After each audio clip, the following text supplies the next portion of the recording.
tired, but I think it is high time to concentrate on these issues.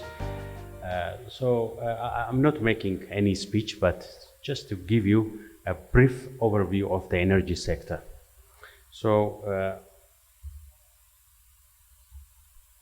Where we are and the future directions, that's probably most important. And to begin with, as an introductory point, we can just review the legal and institutional framework.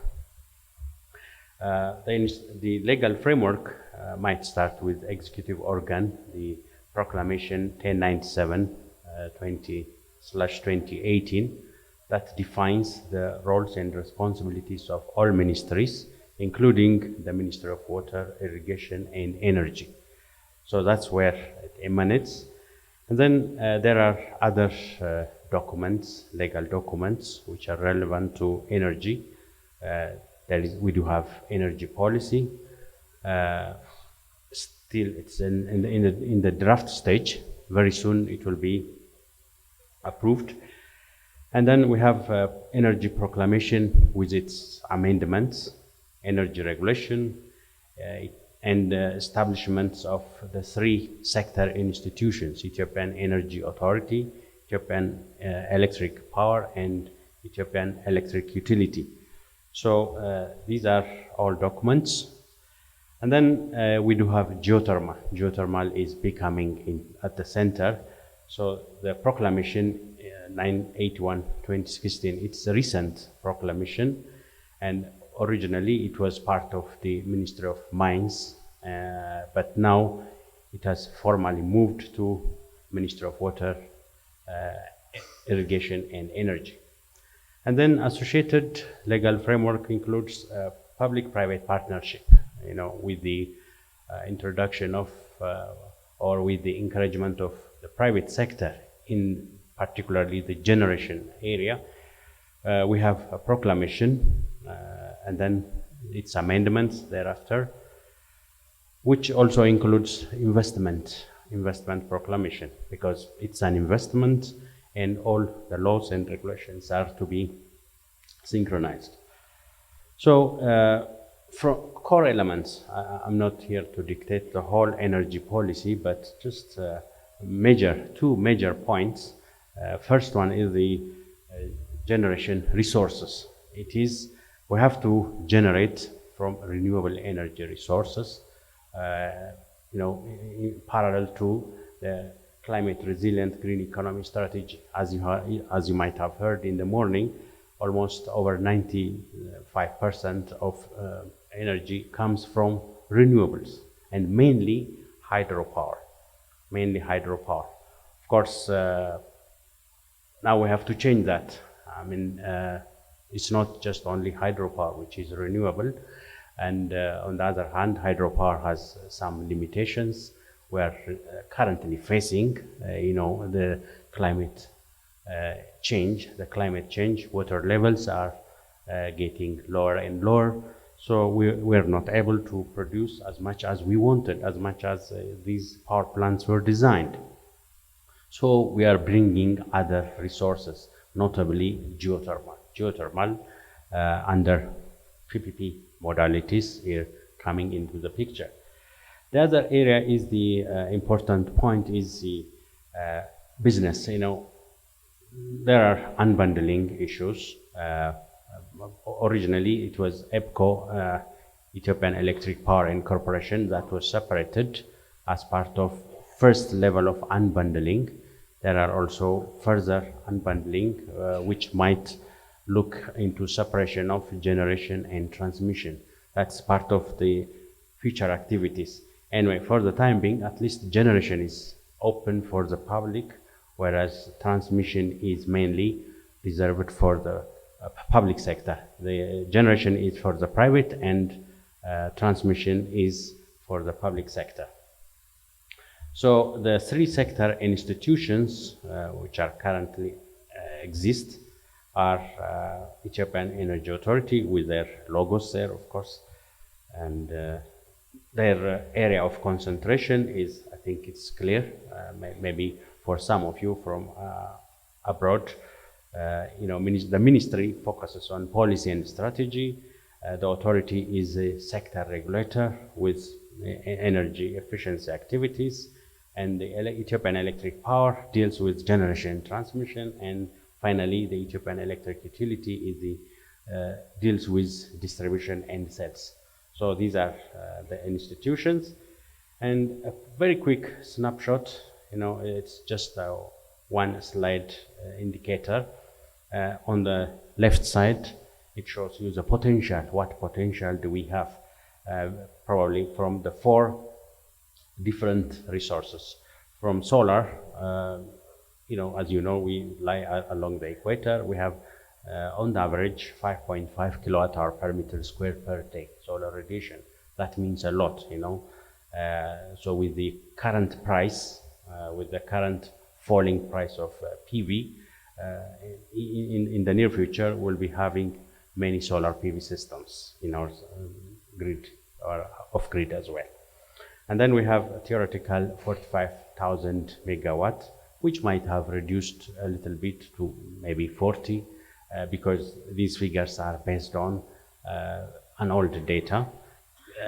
Very soon, perhaps we might have to make an end-to-end survey to check these figures. Are they still there? That's one of the things that we have to do. And then the wind speed. Wind speed, although not as uniform as solar energy, there are areas where wind speed is on average more than 6 meters per second square, particularly at 20-30 meters high. Okay. Then in the middle and on the right side, it tells you the current status. Generation is average 4,300. That's the maximum. That's the maximum power installed capacity. And from this, the dominant is obviously the hydropower, and there is a little bit of wind. And there is, in terms of capacity, we do have 7.5 megawatt generation capacity at Alto Longano, but that's still under rehabilitation. And then we have some indicators in the sector. Grid electrification, grid connected to the grid, that's 33%. Actually, it might go to 40% or so. And then off-grid access, that is rural areas where they use solar PV systems which are not connected to the grid. It can be, according to the recent World Bank survey, it's in roughly 10-11%. And per capita energy consumption, electricity consumption, it's a very good indicator of development. Well, here it's 100 kilowatt hour, a little more than this, but if you compare it with other countries, then you can see that it's really very, very low. So we expect this to increase as we develop. Okay, and peak demand, although we have said 4,300 megawatt installed capacity, it doesn't mean that it's actually generated. We have maximum of 2,500 or 2,600 megawatt. That's the peak demand, which also varies depending on the connection and the type of load. So demand grows 90%. Again, this might be a little more than 20% when we have new industries and new loads coming in the near future. Electric circuit sector targets by 2030, where we are now at 2018, 2019, and where we reach at 2030. You can see most of these are really ambitious figures. They are in line with what we have, the National Electrification Program that we have already launched. So in the generation, transmission, even export, and then a number of customers, grid access and off-grid access, as well as supply loss. So the supply loss, currently it is roughly around 17%, and it's expected to decrease to 9%. Probably international standard could be 5 to 6%, but at least 9% could be satisfactory for our case.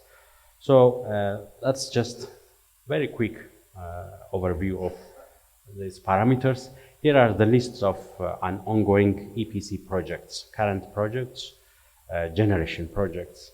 The major one is, of course, the Great Renaissance Dam, and there are other projects like Koisha and Ganale Dawa 3, which is going to be inaugurated very soon, and Aluto Langano, which is under rehabilitation to generate up to 70 megawatt.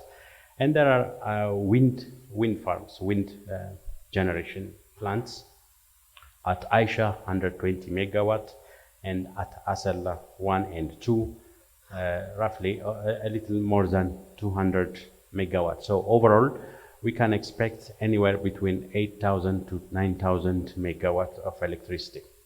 Okay. So, and here are the PPP projects. The previous ones are actually EPC projects, and these ones are IPP projects, current and upcoming. The upper table are current projects, including Korbeti, Tulmoye, Fantalem, and Matahara. These are solar, a mix of geothermal and solar projects with different capacities.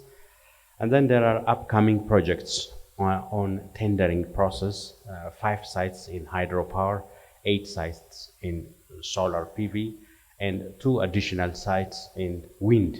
So all of these, they will contribute to our development. So here is just major power plants. Perhaps we might not need to go through the details. I have picked only the major ones, those which are roughly above 100 megawatts of hydro. Otherwise, there are over 15, 16 hydropower plants. And there are the 3 wind power plants. And then we can see the transmission lines, the network's transmission and substation numbers are given. These figures might change because there are always activities. Okay, so here are sub-transmission and distribution network, what it looks like: 66 kV, 45 kV, and medium voltage, low voltage network, kilometers, as well as the substation numbers.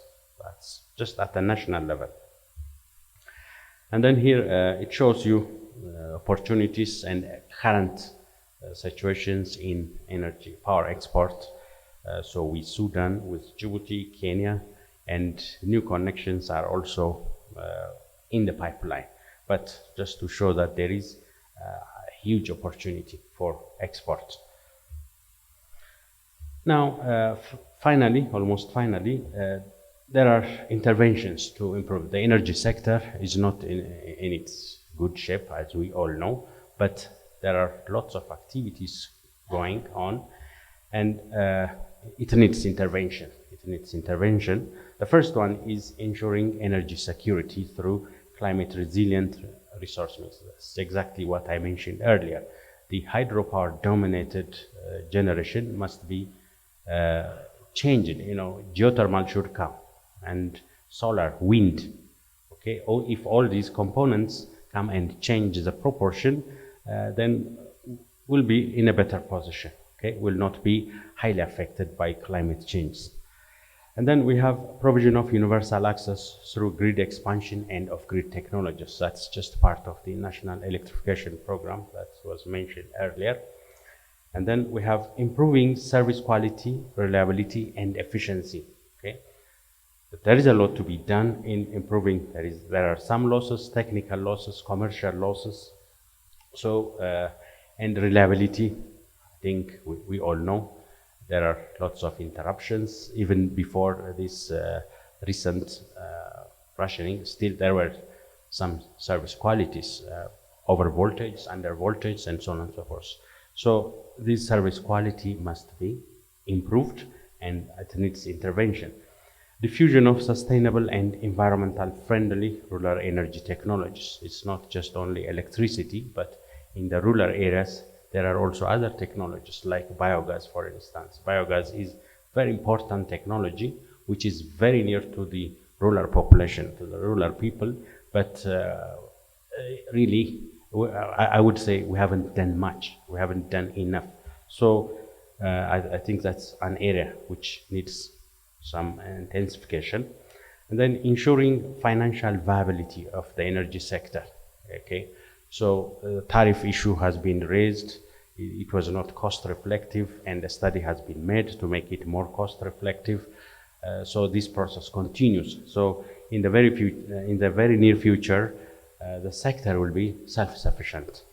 Okay, so institutional reform and functional unbundling for accelerated private sector engagement. That is still another area of intervention, which is part of it is already started, part of it under planning, and so on and so forth.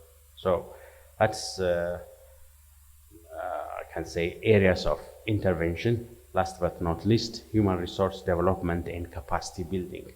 One very important area of intervention is human resource. There is a problem. There are not enough people, technical people.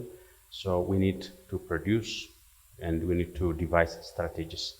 That's all I have. Thank you very much.